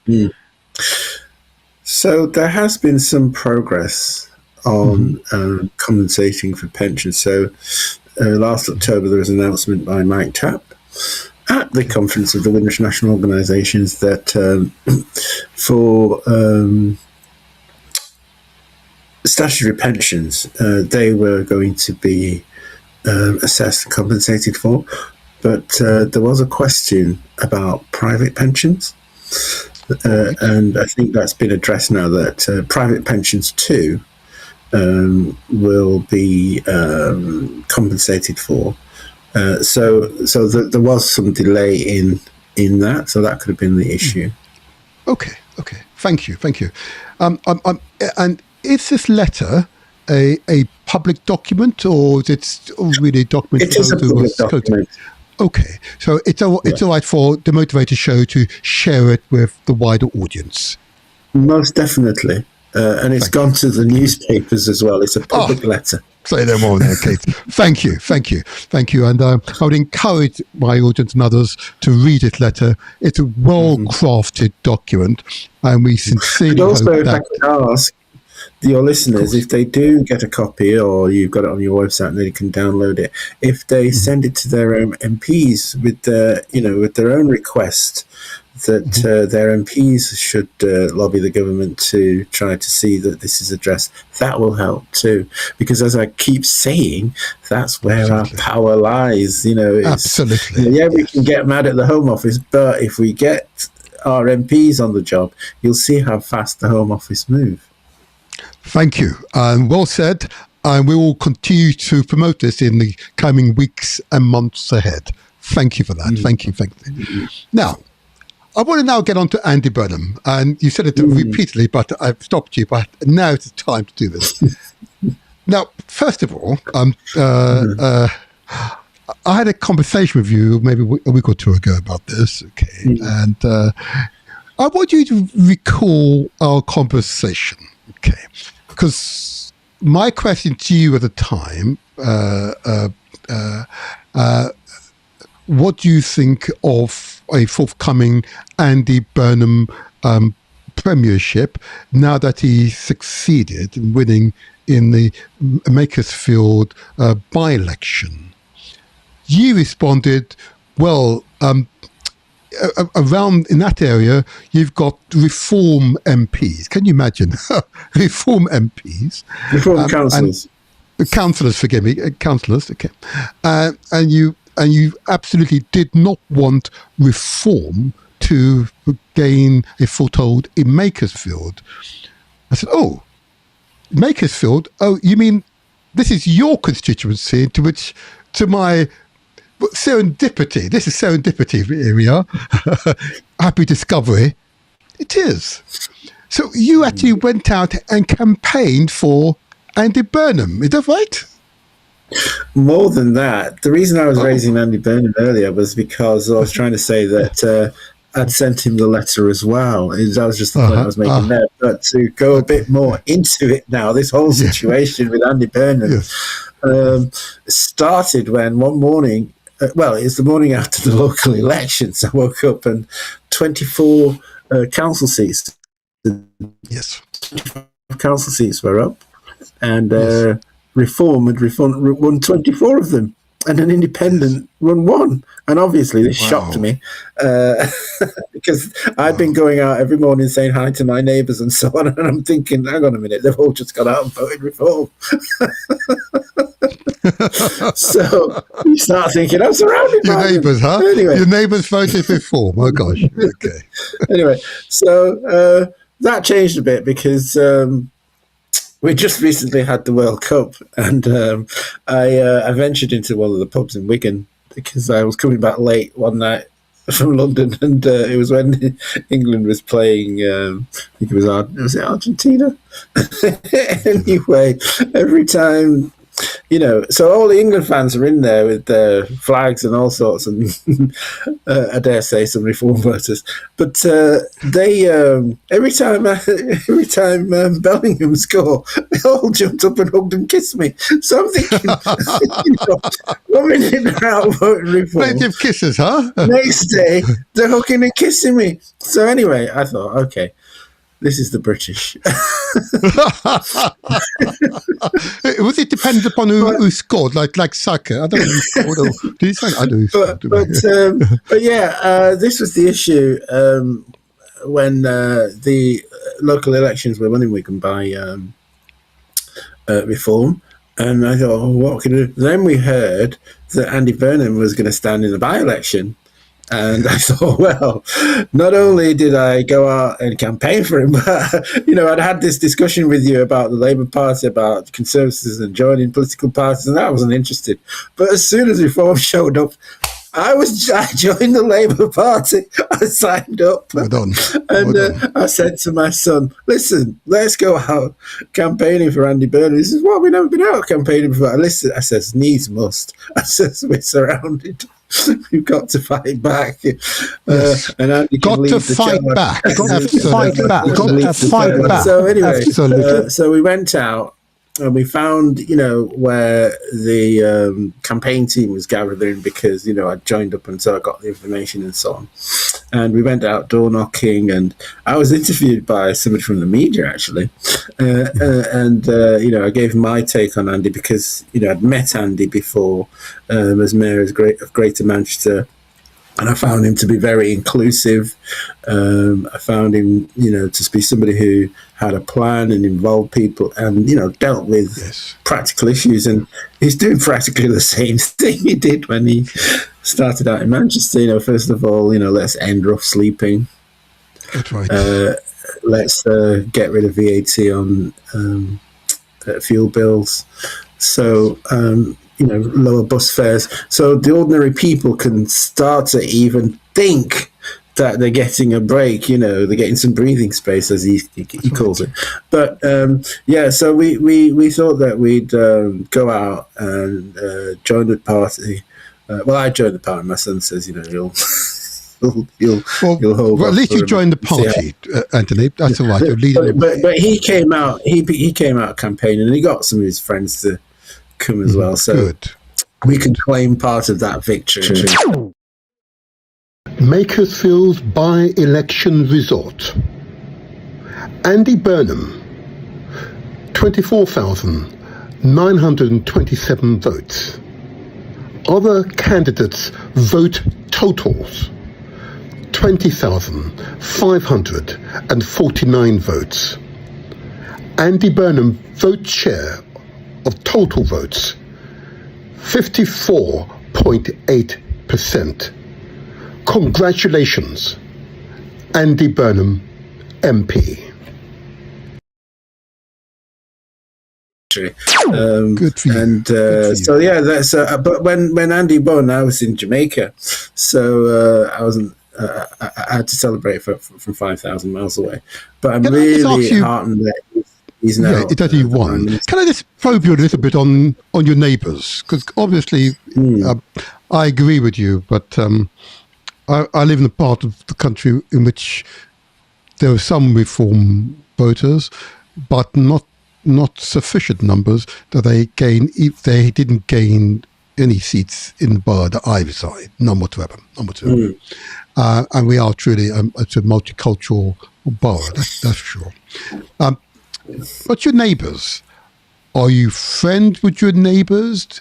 Do you understand or appreciate why they might have voted Reform in the local elections? Is there any thoughts you could share with us?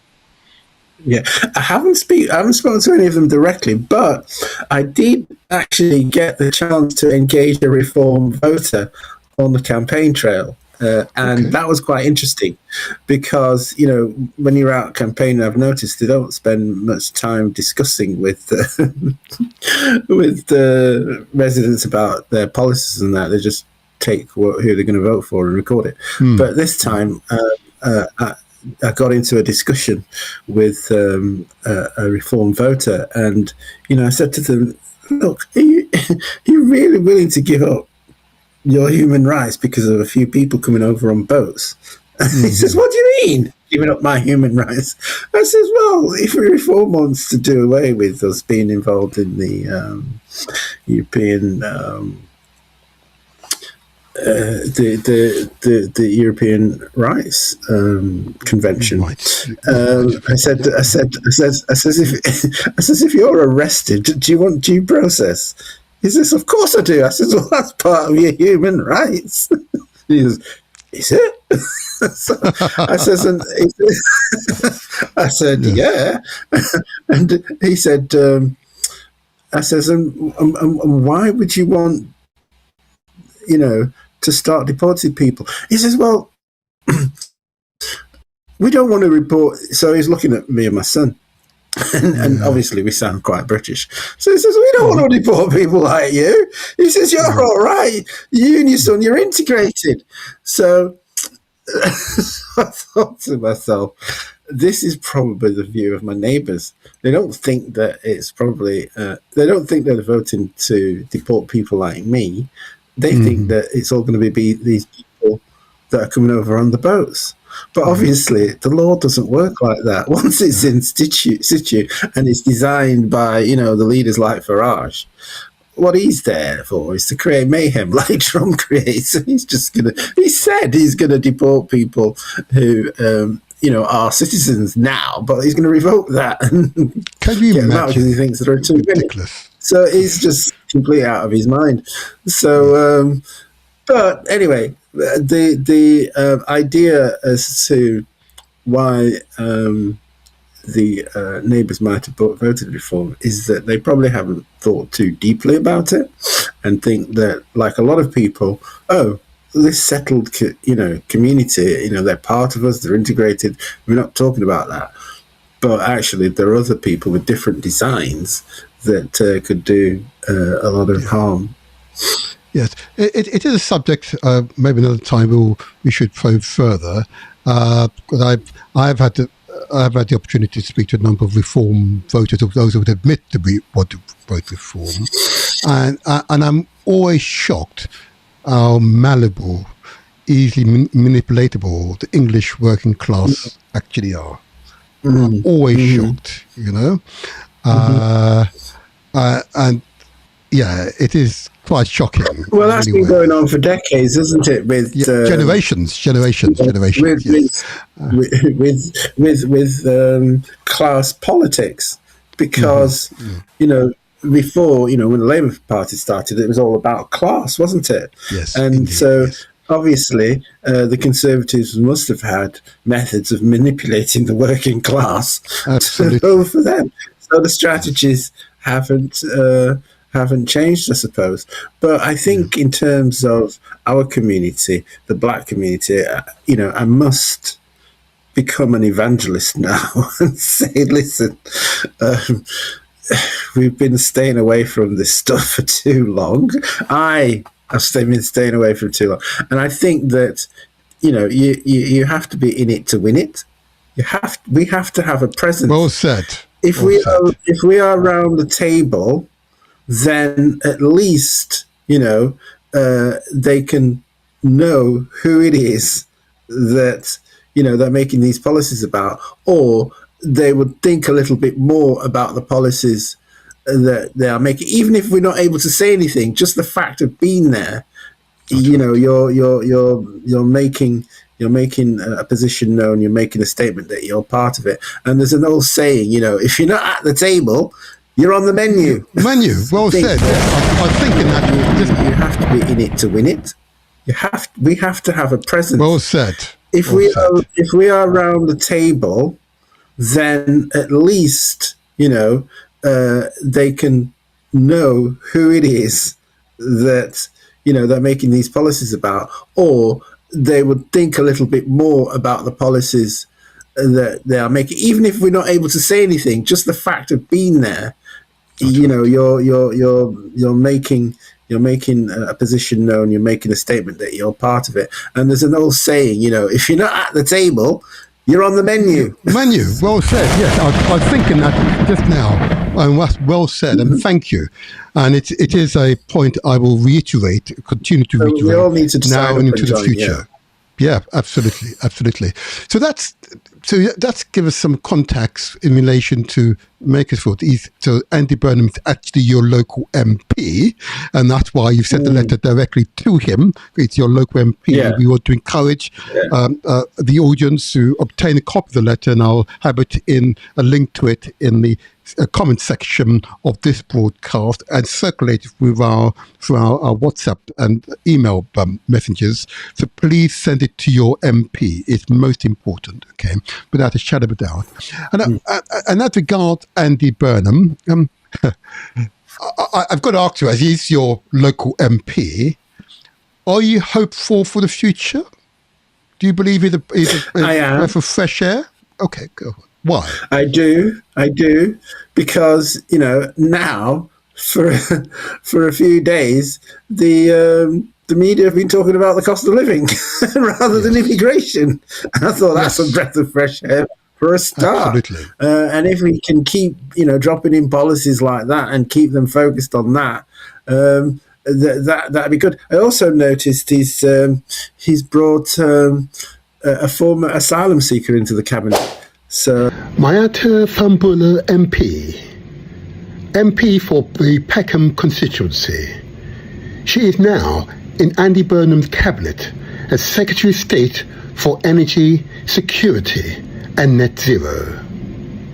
She was born in Monrovia, Liberia in 1979, fled with her parents and younger brother due to political conflicts and the onset of civil war. Arrived in England via Sierra Leone at age 7, where the family was granted asylum. Well done, Mayata Fambula. Mayata, I think. Mayata. I can't remember the full name. Oh, forgive me. I should now make a declaration. Mayata Fambula is my local MP. Wow, okay. Congratulations.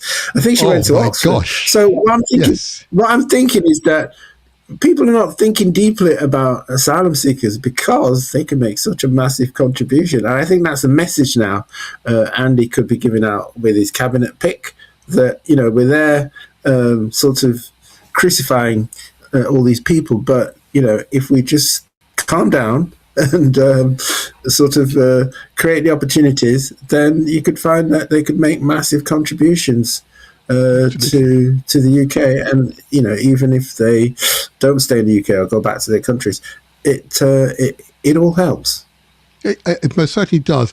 And this is not simply coincidence. This must be fate that you and I are in two constituencies in which the MPs could make a profound difference to the Windrush campaign. Definitely. That's why it's important so to keep the faith. We need to push them, keep pushing them, keep them on track. Absolutely. So this is why I'm feeling that there's something about Andy's cabinet. He's brought in new people that I feel are progressive. I also like P that I've engaged with in the past, and she seems to be playing a strong part. So I have great hopes for Andy and this new cabinet. I'm feeling it. Let's put it that way. But the Home Secretary is not changed. Mahmood is still the Home Secretary. Well, I'm hoping that sitting across the table from Mayata, she will start to change her rhetoric about asylum seekers. I think that's the message from Andy. So, we're kind of giving her another chance, but if I'm honest, she should have gone with the with the rest of them. But we'll see if if people can change their spots. It is interesting, and I hear you. I kind of lament that we didn't hear more from David Lammy on this issue of Windrush. Prior to getting into government, he used to make a series of impassioned speeches. But once in government, can I ask you, did you ever meet him? I was I was heavily criticised by my group for going to the Windrush celebrations at Downing Street. I was invited to go along, and of course David Lammy officiated and led it. I didn't actually go and meet him because I had a view as to what was coming. So I thought, well, just be here. Wish him farewell, and let him leave the stage with some honour and dignity. With regards to him speaking out about Windrush, I think I understand the British political system. You have to stay in your lane. If you are a justice minister, and then you're given a portfolio. You can't go meddling in what the Home Office portfolio is. It just creates a lot of problems. So that's how I understood it. When you're a backbencher, you can go off and sound off on anything. So, he could let his passions go there.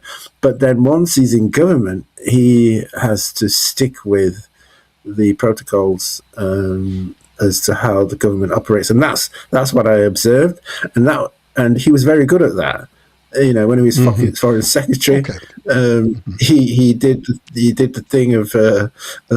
As I said, it was just useful. It was just useful to highlight the fact that he used to make a series of quite impassioned speeches, notwithstanding staying in the lane and being in the government.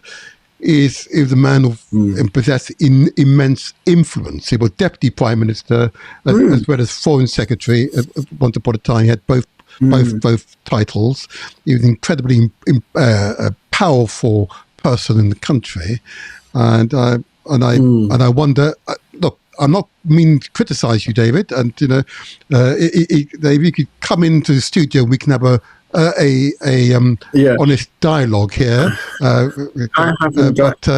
haven't got any criticisms for David. There you are. I commend him for the work that he did before he was a minister. I commend him for the professionality that he showed when he was a minister.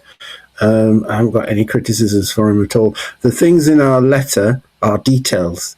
That's not for the deputy prime minister. That is for the minister responsible for that. And I don't think, because he's black, we need to sort of get him to run around after everything that's to do with the black community. We have to get a government that works within a system that does what it's supposed to do, that is to level up everybody. We can't rely on one black person doing the job. No, that's just sort of taken us backwards. We need to make sure that the system functions in a way for all of us, whether or not David Lamb is in government. That's got to be our strategy. Well said. I think we're coming to a close now. I think we're approaching to a close. And I want to give you the opportunity to give advice, particularly to those persons who have yet to resolve their status and they clearly could have a legitimate claim to status, to those who have claimed the status and now actively seeking compensation, and you might want to have some words for them, and indeed those who are overseas and are being kept out of the country because of this situation. What would you give advice to those three category of persons before we leave? So for all of them, you need to be speaking to someone who can get you access to the scheme. So if you want, in the first instance, to deal with Windrush Defenders Legal, we have a website, www.wdlegal.co.uk. You can go on our website and you can send us a message, and then we'll be in touch with you, and we can refer you on to different specialists depending on your needs, or we can deal with the issue ourselves, if you again search online, there are numbers that the Home Office has. If you feel happy to contact the Home Office, a number of people aren't, and we understand that, and as I say, you can contact us. But I would say also, don't lose hope. There are people within the UK, there are a network of us, and we're working to improve the schemes, but we're also working to reach out to people here in the UK, and we've not forgotten our compatriots abroad. We've gone out there to make contact, and we'll do more and get more people going out there. So, keep the faith, work with us, get in touch with us, and together we'll advance. Yeah, so I'm focused on the status issue. So I want to see legislation where we can register as British citizens once again. This was a part of the British Nationality Act previously in the past, up until 1988, and then it was repealed. And so you can only naturalise now. When you're naturalising, you have to accept that you're a foreigner, and you have to go through all these procedures, and that's what's causing the problems. And so we want to change that in law, and we also then want to look at how that law being in place has harmed us across a range of areas. So we want to look at how it's harmed us in terms of community cohesion, criminal justice, education, health, and work. And we're looking at the disparities, the data that the government collects. And what we're seeing is that in that data, the African Caribbean community, not the African community, not the Asian Caribbean community, are bottom of the table. So in education, only 4.9% of us are achieving 3 A levels, whereas for other groups, Asian groups, it's 17%. For Chinese, it's 27%. For white British, it's 13%. Why are we at the bottom? So what we want to do is to create a plan. We're calling it a continuous improvement plan. And we're taking a leaf out of the Chinese book. We're making a 5-year plan from 2026 to 2030 as to how we can reduce these disparities. And so as part of what we've learned from Windrush, we're now seeing how that can improve the community as a whole, and taking that approach because the community as a whole supported me. So in going forward, I can't just say, oh, let me get my compensation and then I'm off. We have to see how the community as a whole is going to be repaired from this harm, and that is what the legislation is about. It's not only about status, it's also about, through burning work, that's how we call it, we can repair this harm.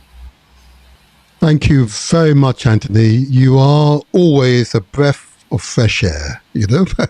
And I've got to tell you, you haven't aged a day since I first met you. Oh my gosh, you know, it is. You know, there's no cracking here, that's for sure. You know, but your work is of such importance to all communities. It is such importance, and if we can get this right and gain the changes that we aptly deserve, okay, Britain will be a much better place for all Britons, not just for some Britons. Okay, and I think that's important. And these coincidences which we discovered today, which I hadn't realised until this moment, that's fate working in our favour. That's fate. Okay, so keep up the good works. Keep up the good works. Yeah. Extend our best wishes to your family and all those within your network. And our doors are open to you every day or at all times. We want to thank you for you. I've got to do this, and forgive me, I need to do this now.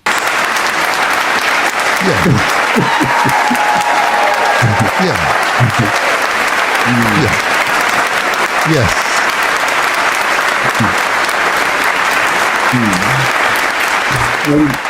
And perhaps we can talk about this a little bit more another time, but we've got what we call the Windrush motion that we've prepared for local authorities. So what we want people to do around the country is to contact their local authorities and ask them about the Windrush motion, and ask them as to how they can get involved to improve things in their local area. And we want to have a structure where throughout the country people are working with the data, the local authorities are developing policies to reduce the disparities, and the local community are working hand in glove with the local authorities, because you know where the issues are, you know where people need supporting in terms of their education, the Saturday schools, the various programs to keep young people out of the criminal justice system. So it's working along with the local authorities and getting the policies and the strategies aligned, and then being funded by what we called the Commonwealth Community Cohesion Fund. That too is part of the Windrush Act. So it's an overall strategy. And if I get to meet with Andy Burnham and he wants to level up, different aspects of the economy, I want to identify that because of what's happened with the Windrush scandal, we have a community that is at the bottom of the table in these indices, and so we want to see how we can move them up. Not you, the government, but we, the community, with you, the government, sort of helping to remove the barriers that are there in legislation. Well. Okay, maybe this is maybe a separate item, but thank you for that. Anything else you want to mention before I close? No, that was it, really. That's my pitch to Andy Burnham. Thank you. Wow, I think you would all agree that was tremendous, huh? That was absolutely tremendous. And what he displays is that tenacity, we mentioned it right at the beginning, that tenacity, resilience, determination, forthrightness. He will never give up. And he's taken not hundreds, but thousands of people, tens of thousands of people with him. Well done, Anthony Brown. Well done, Anthony Brown. And indeed, all members of the Windrush National Organisation, which we look forward to a future dialogue directly with the leadership of the Windrush National Organisation, working hand in glove, as it were, towards a common aim and common purpose. Thank you very much. And I hope you would agree that was truly an inspirational podcast with is full of details, but in critical details. And working together, we will all make the difference. And look, if you enjoyed that podcast, if you enjoyed that content, don't leave without either leaving a comment or acknowledging the content met with your satisfaction by pressing the like button. Yeah, the thumbs up button, as it were. And that helps us to spread the word and inform the YouTube algorithm that the content met with the audience satisfaction, and it should continue to recommend it to others. It will really help us. If you haven't subscribed, of course, subscribe. But not leaving without an acknowledgement of the content and satisfaction with it will be a great help to us. Thank you. But don't go yet. I note that many of you have stayed with us throughout the podcast. And you know, at this point in our podcast, what we like to do is to remind you about you, your health, and why it's important. Just give us 5 minutes to talk about this. It is critical because there are many public health issues which are not being discussed with sufficient vigor, with sufficient urgency, because impact on the communities is profound.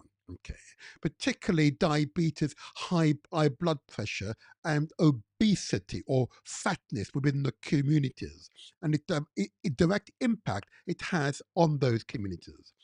And I want to just play just for a minute or so words of Professor Hilary Beckles.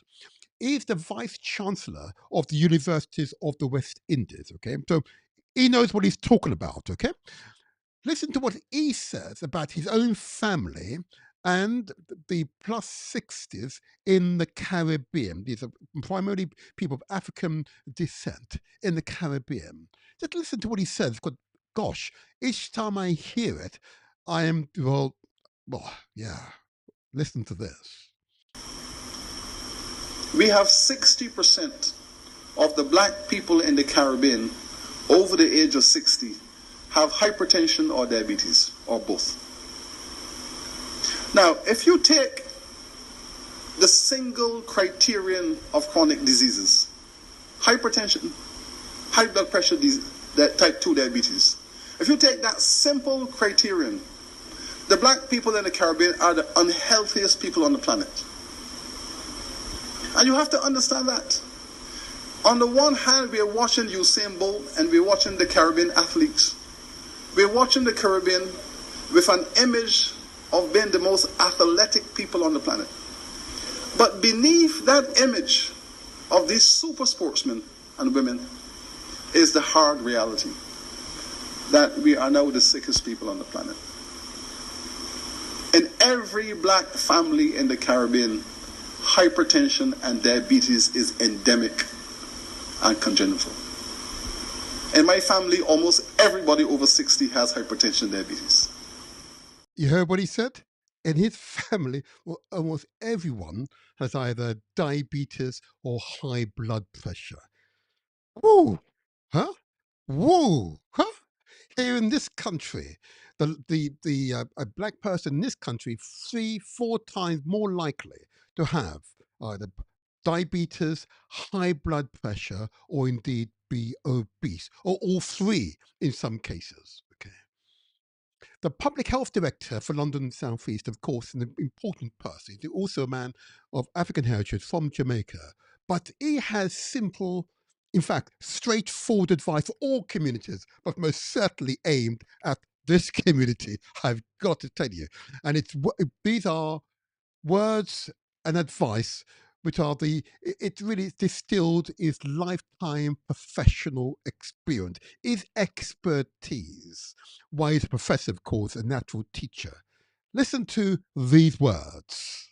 Professor Kevin Fenton says, I'm a public health director. Here are 5 things you can do to improve your health.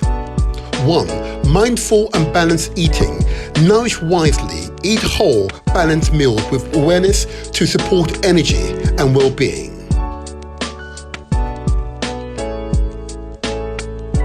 2. Get outside. Be with nature. Time outside reduces stress, improves mood, and strengthens your connection to the world. 3. Stay curious, stay engaged, explore new interests, keep your mind sharp, build social contacts, and boost your happiness. 4. Get active, move it or lose it. Move daily, lift weight, and do cardio. Exercise, improve physical, mental, mood, and energy. 5. Prioritize rest and sleep. Disconnect, rest. Quality sleep supports mental clarity, emotional balance, and overall health.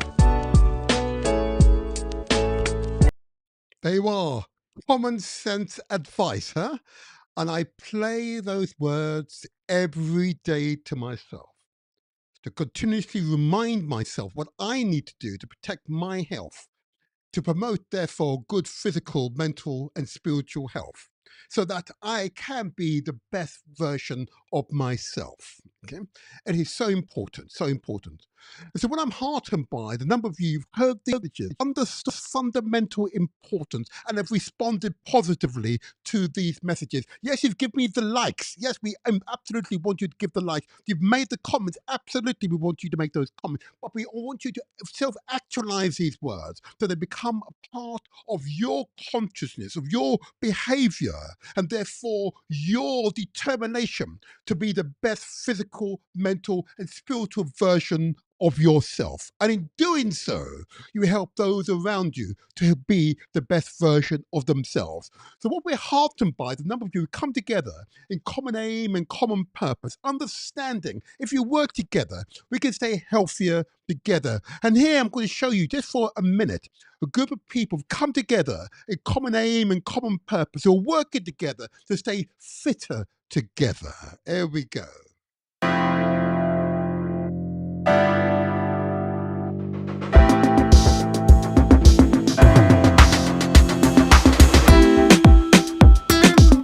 There you are, they're exercising together. See them? They're big and they're tall, they're short and they're long. There you go, yep. But they're working together to stay healthy. And they've also put their children too. You can see the children in the room as well. The children are watching the adults exercise. They're incorporating that behavior as part of their consciousness. And together we can transform our own physical, mental,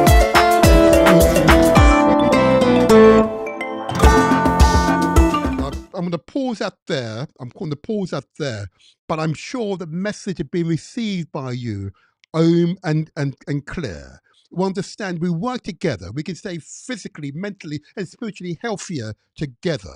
Whole purpose of the Motivator Show is to provide you with good quality information so you can make good decisions. And what we hope is that each of these episodes you will give us the thumbs up, acknowledge that the information we provided has helped and broadened your understanding. Today, of course, as part of our dialogue, not only did we address the issue of Windrush and the unjust behaviour of the British Parliament, we also, of course, raised the question of FGM, female genital mutilation, and its impact more than 250 million women worldwide, but certainly in Africa. It's an issue that we must not allow others to dictate to us. We must address the issues ourselves. And I know you understand, as you are a Demotivator audience here, you understand why that issue we will remind you again and again until together we make the difference. The other issue, of course, is climate change. You acknowledge climate change, it's real. Past 4 to 5 years have been the hottest years since we've been taking a temperature measurement. And it's caused change, dramatic change in our weathers. Here in Britain, we've had the hottest years ever. In the Caribbean, of course, which is subject to these storms, we had Hurricane Melissa, super hurricane, category 5, miles an hour, 185 miles an hour, kilometers, more than 100 kilometers an hour, caused significant devastation, particularly across the island of Jamaica. And we watched early on the school principal making an international appeal. I know that members of the PNP UK have responded. They're now visiting Jamaica, I believe. They're en route to Jamaica. And we will have an actual account of what your donation has delivered. Yep, your donations have delivered. And together we will make the difference. And lastly, and not least, of course, it's you.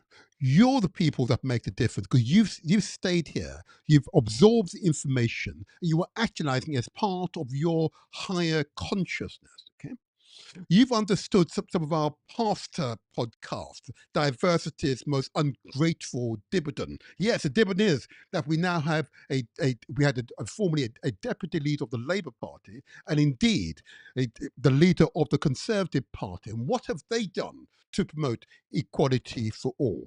That's the question we need to ask them directly. Diversity's most ungrateful dividend. And of course, you recall when speaking with Lee Jasper, a previous guest. Now, it is an interesting one, how laws can be enacted by Parliament but be applied differently to different groups, intentionally or not. That is what's happening on the ground. Yes, you can make the difference. Yes, the power is in your hands to make the difference. Yeah, we don't want Jim Crow laws here. No, none of that here. What we want is equality for all. We want to thank you for your time. Thank you for staying with us. And please don't leave without either writing a quick note or give us a thumbs up. Doesn't matter either way. It just tells us that you've listened and you've gained from it, and it tells the YouTube algorithm to continue to recommend this channel, these podcasts, to the wider YouTube membership. Thank you for your time. Thank you, thank you, thank you. And if any of you want help, if any of you are concerned about the future, simply reach out to us. We want to hear from you. We want to talk to you. We want to be a part of your thought processes, because working together, we're more likely to solve problems together. Until the next time, I remain the motivator. Amanza! Amanza! Amanza! Amanza! Amanza! Amanza! Amanza! Amanza!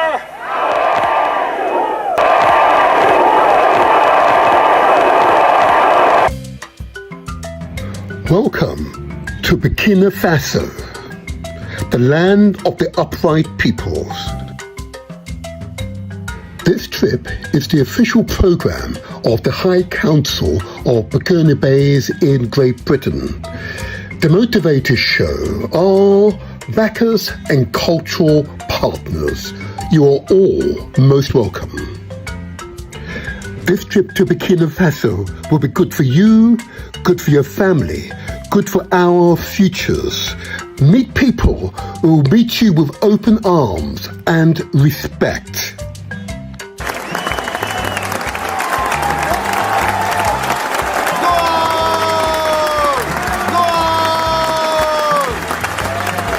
The world is invited that on 17th of March to the 1st of April, the risings of the rising spirit, vast golden landscapes that touch the soul, a culture woven with warmth, and a people whose spirit shines bright. Come, feel the warmth.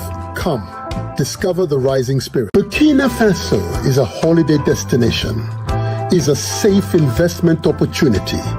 Gozaso, a great place to build your family. Visit Burkina Faso. Come, it's safe. Visit Come, it's safe. Visit Burkina Faso. Come, it's safe. Come, it's safe. People with a strong culture and tradition. It's peaceful, a great place to live. It's peaceful, a great place to have your family. It's peaceful, it is safe.